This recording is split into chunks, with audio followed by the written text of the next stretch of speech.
podcast for curious mind.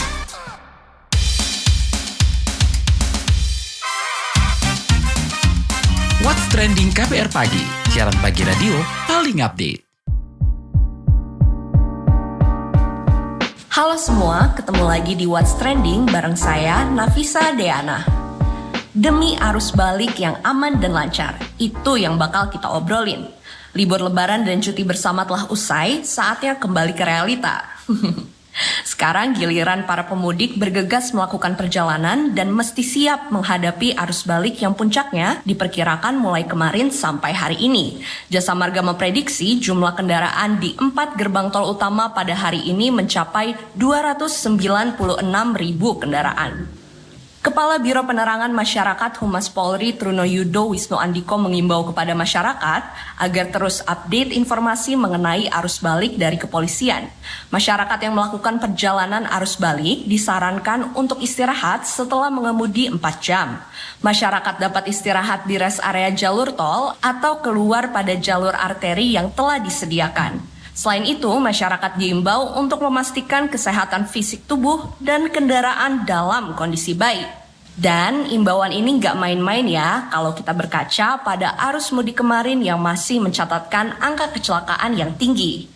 Polri mencatat hingga Selasa 9 April 2024 telah terjadi sebanyak 301 kejadian kecelakaan lalu lintas sepanjang pelaksanaan operasi ketupat tahun 2024. Hal itu disampaikan juru bicara Humas Polri Harry Goldenheart. Harry menyebut dari 301 kejadian kecelakaan lalu lintas itu total kerugian material yang dialami sebesar lebih dari 659 juta rupiah. Bahkan menurutnya ada 21.000 lebih pelanggaran lalu lintas yang tercatat. Tentunya catatan-catatan tersebut tak ingin terulang ya di arus balik ini. Nah, apa saja mestinya yang menjadi antisipasi kecelakaan demi arus balik yang aman dan lancar? Kita mau membahas ini setelah komen netizen berikut.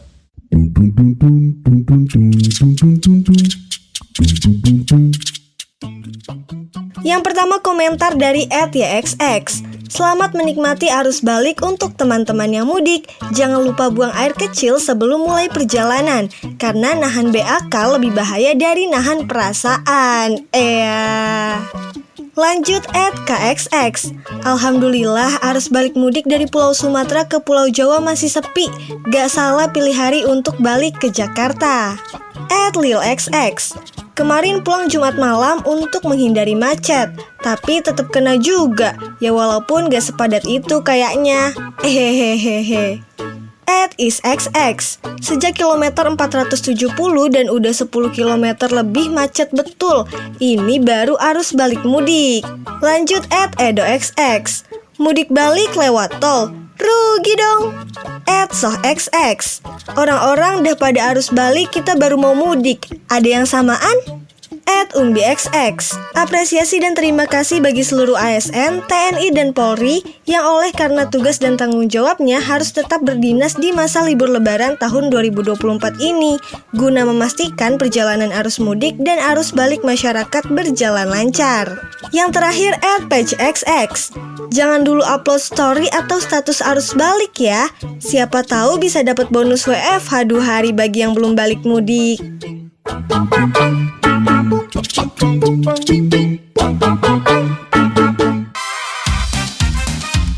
What's Trending KBR Pagi, siaran pagi radio paling update. Menteri Perhubungan Menhub Budi Karya Sumadi menyatakan rekayasa lalu lintas kontraflow akan tetap diberlakukan pada arus balik Lebaran 2024. Dia bilang sistem rekayasa lawan arah ini cukup membantu mengurai kemacetan di tol. Selain itu, Menhub Budi juga mengklaim akan meningkatkan pengawasan bagi para sopir yang mengangkut pemudik.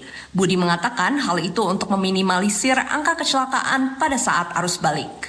Kita melakukan beberapa cek ya, tensi, lalu darah, narkoba gitu ya. Nanti kita bisa lihat apakah pada saat keberangkatan itu dia dilakukan atau tidak.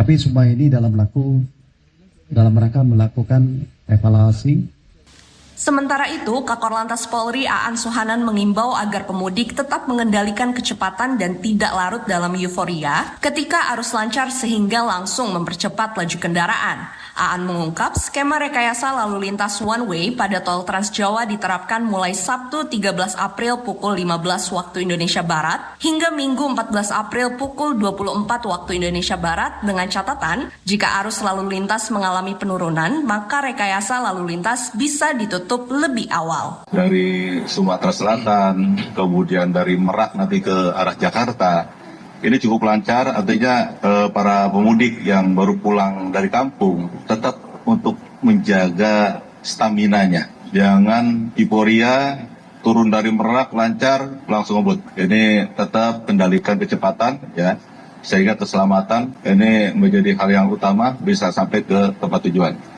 Sedangkan Kementerian Pendayagunaan Aparatur Negara dan Reformasi Birokrasi PAN-RB memutuskan untuk menerapkan pengombinasian tugas kedinasan dari kantor atau WFO dan tugas kedinasan dari rumah atau WFH bagi aparatur sipil negara ASN demi kelancaran arus balik lebaran. Menteri PAN-RB Abdullah Azwar Anas mengatakan penerapan WFO dan WFH itu berlaku sejak hari Selasa hingga Rabu atau 16 hingga 17 April 2024. Menurutnya, pengaturan WFH dan WFO dilakukan secara ketat dengan tetap mengutamakan kinerja organisasi dan kualitas pelayanan publik. Ia menekankan instansi yang berkaitan langsung dengan pelayanan publik tidak dilakukan WFH atau tetap WFO 100%. Adapun instansi pemerintah yang berkaitan dengan administrasi pemerintahan dan layanan dukungan pimpinan, WFH bisa dijalankan maksimal 50% dari jumlah pegawai yang teknisnya diatur instansi pemerintah masing-masing. Jadi bisa 30%, bisa 40%, maksimum 50%. Nah, instansi yang langsung berkaitan dengan masyarakat tetap WFO 100% seperti bagian kesehatan, rumah sakit, penjaga mercusuar, keamanan ketertiban. Pengamat transportasi dari Masyarakat Transportasi Indonesia MTI Joko Setiowarno pun memberikan rekomendasi untuk mengurangi tingkat kematian pemudik akibat kecelakaan.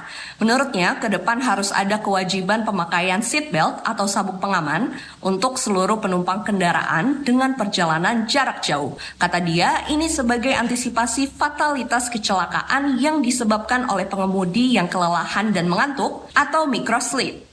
Makanya yang bisa dilakukan adalah bagaimana kita mengurangi tingkat fatalitasnya, yaitu dengan cara setiap setiap kendaraan yang melakukan perjalanan jarak jauh itu diwajibkan penumpangnya menggunakan seatbelt atau sabuk pengaman. Jadi tidak hanya di depan saja, tapi di belakang pun sama, termasuk juga bus-bus. Bus-bus itu juga diwajibkan punya seatbelt dan wajib digunakan. Nantinya ketika dia mampir di tipe A, nanti ada petugas yang mewajibkan dan memeriksa penumpang itu. Bila perlu nanti dibuat sistem, ya. Jadi kalau ada penumpang tidak menggunakan akan bunyi alarmnya sehingga mereka wajib menggunakan lagi. Sehingga kalau ada kecelakaan tidak terlempar keluar. Tujuannya adalah sebenarnya untuk mengurangi fatalitas kecelakaan. Lantas, apa yang mesti dilakukan para pengemudi agar perjalanan balik ini lancar dan selamat? Kita obrolin ini bareng Dewan Pengawas Road Safety Association atau RSA, Rio Octaviano. Kemarin kita berduka ya dengan peristiwa kecelakaan saat arus mudik. Apa yang menurut Anda bisa diantisipasi untuk arus balik nanti? Sebelumnya kami sangat berduka cita atas hilangnya nyawa di jalan raya di kilometer 58 dan lagi-lagi itu mengisi statistik data kecelakaan lalu lintas. Kami berharap ini akan berhenti di satu saat sehingga nyawa manusia di jalan raya bisa terlindungi. Yang diantisipasi adalah pertama dari sisi kelelahan gitu ya, dari sisi kelelahan karena pada saat arus balik itu tentu saja teman-teman para pengguna jalan ini sudah melewati fase di mana berkumpul dengan keluarga gitu ya. Tentunya ibaratnya sudah terlampiaskan semuanya gitu ya, sehingga ketika kita balik itu kecenderungannya adalah kita akan lebih stres ya, lebih stressful sih sebetulnya karena kan ini besok gue akan kerja lagi gitu ya. Jadi itu yang harus diantisipasi. Apa risiko terbesar berkendara saat mudik atau balik? Resiko terbesar berkendara saat mudik atau balik itu sebetulnya satu, dan itu datanya sudah ada di Korlantas itu, bahkan teman-teman di Korlantas juga mengatakan bahwa faktor pemicu kecelakaan terbesar itu adalah dari human behavior. Jadi resiko terbesar berkendara saat mudik atau balik itu adalah human ya, gitu ya. Di situ banyak faktor, tapi balik lagi RSA selalu menggunakan segitiga RSA sebagai panduan dalam keselamatan berkendara. Kalau balik tuh apakah risikonya lebih besar karena energinya kan semakin terkuras dan konsentrasinya juga semakin menurun? Ya tentu saja begitu balik itu otomatis bukan hanya energi terkuras ya, kadang-kadang begitu para pemudik itu mau balik ke aktivitasnya biasanya stresnya akan muncul lagi tuh. Karena tadi akan berpikiran, aduh gua akan ngadepin kerjaan gua lagi gitu kan. Gua akan ngadepin keseharian gua lagi. Jadi stressfulnya akan lebih tinggi sih ketika kembali ke aktivitasnya masing-masing atau kembali ke tempat aktivitasnya masing-masing. Apa kesalahan terbesar saat melakukan perjalanan mudik dan balik? Kesalahan terbesar orang saat melakukan perjalanan mudik dan balik itu adalah ketika mereka enggan untuk mematuhi aturan lalu lintas, enggan untuk aware terhadap badannya sendiri, enggan untuk membenahi kendaraannya sendiri. Jadi itu sebetulnya kesalahan terbesar dari beberapa kecelakaan di depan. Jadi human behavior ini memang menjadi hal yang terdepan. Contoh yang paling simpel adalah orang sudah sangat biasa gitu ya untuk melanggar aturan lalu lintas. Jadi ketika dimanapun dia berada, dimanapun dia berkendara, kebiasaan itu akan tetap terbawa, either itu dia sadar atau tidak. Secara keseluruhan, bagaimana evaluasi mudik Lebaran tahun ini? Tentu saja kalau misalnya evaluasi mudik Lebaran tahun ini, kami tidak bisa menyimpulkan terlalu dini gitu ya, karena nanti ada tugasnya dari teman-teman lintas instansi yang akan melakukan analisa mudik di tahun ini. Tapi kami tetap berharap terkait dengan kecelakaan kemarin, bukannya menunjuk hidung, tapi paling tidak pemerintah bisa melakukan evaluasi dan dengan lapang dada dan harus dengan secara kesatria mengakui kesalahannya. Karena kalau tidak mengakui kesalahannya, ini bisa fatal ke dalam perbaikan ke depannya gitu ya. Jadi itu akan menyulitkan sebuah perbaikan apabila tidak mengakui kesalahannya. Jadi kami berharap terkait dengan kejadian kilometer 58 ini, kami sangat berharap pemerintah membuka diri, siapapun itu, instansi manapun itu, berbesar hati dengan kesatria mengakui kesalahannya, sehingga dari kesalahan itu, dari cambukan itu, hasil atau result dari analisa ke depannya bisa akan jauh lebih tajam. Karena kalau misalnya orang tidak merasa bersalah ke depannya, apapun itu resultnya akan sangat buruk gitu ya. Karena ya tidak maksimal gitu ya resultnya. Terima kasih Dewan Pengawas Road Safety Association RSA Rio Octaviano. Newsbeat. Pangeran Harry dan istrinya Meghan Markle bakal memproduksi 2 serial Netflix baru. Serial pertama disebut akan mengangkat tentang memasak, berkebun, hiburan, dan persahabatan. Sedangkan serial kedua berfokus pada kejuaraan polo ice terbuka di Wellington, Florida. Dikutip dari Reuters, keduanya bertindak sebagai produser eksekutif serial yang masih berada dalam tahap produksi awal itu. Sebelumnya, Pangeran Harry dan Meghan sudah pernah terlibat dalam proyek Netflix tahun 2022, yaitu serial Harry and Meghan. Biro Geologi dan Sumber Daya Mineral menemukan fosil spesies reptil herbivora yang berusia sekitar 170 juta tahun di kawasan Bendungan Tiga Ngarai di wilayah Yunyang, Songxing, Tiongkok Barat Daya. Wang Ping, peneliti di biro, mengatakan dengan kepala seukuran apel dan 3 baris gigi besar di mulutnya, reptil ini diyakini hidup pada awal periode Jura Tengah dan diperkirakan hidup pada periode yang sama dengan dinosaurus Yunyang. Berdasarkan spesimen fosil reptil seperti tengkorak, rahang bawah, dan gigi, hewan tersebut dikenali sebagai anggota genus Tritylodon. 80s berhasil jadi boy group K-pop pertama yang tampil di Coachella 2024 yang diadakan di Coachella Valley, Indio, California, Amerika Serikat. Melansir laman Star News, boy group tersebut membawakan 11 lagu dengan durasi 50 menit dan membuka penampilan dengan lagu Say My Name. Selama penampilan, mereka memasukkan permainan rakyat tradisional Korea, Ganggang Sulay, ke dalam koreografi mereka. Di akhir perjumpaan kita, saya mau ajak Anda menyimak rangkuman berita daerah pilihan dalam WhatsApp Indonesia berikut ini.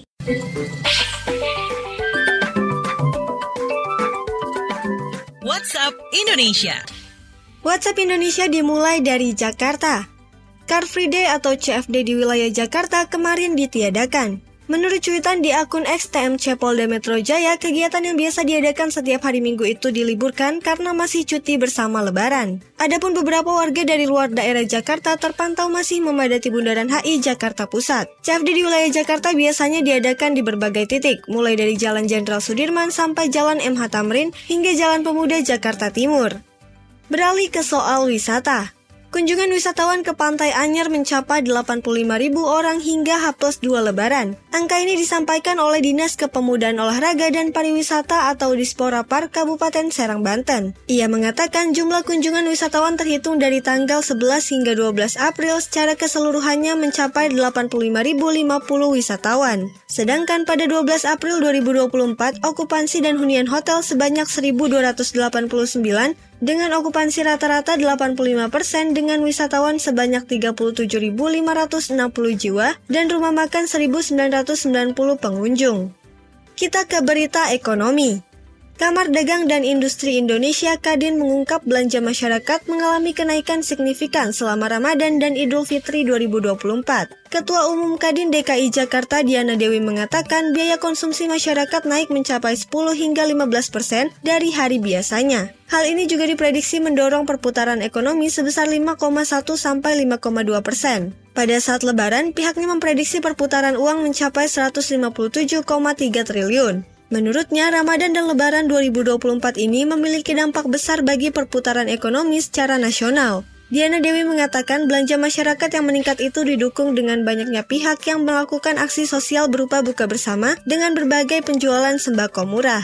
Selain itu, melandainya pandemi COVID-19 juga turut membuka ruang gerak masyarakat untuk menjalankan mobilitas. Diana berharap kondisi Ramadan dan Idul Fitri menjadi stimulus untuk mendorong daya beli masyarakat kembali normal di hari-hari biasa. Demikian WhatsApp Indonesia hari ini. Terima kasih ya sudah mendengarkan What's Trending. Jangan lupa terus dengarkan podcast What's Trending di kbrprime.id dan aplikasi mendengarkan podcast lainnya. Saya Nafisa Deana pamit, stay safe and happy. Bye-bye.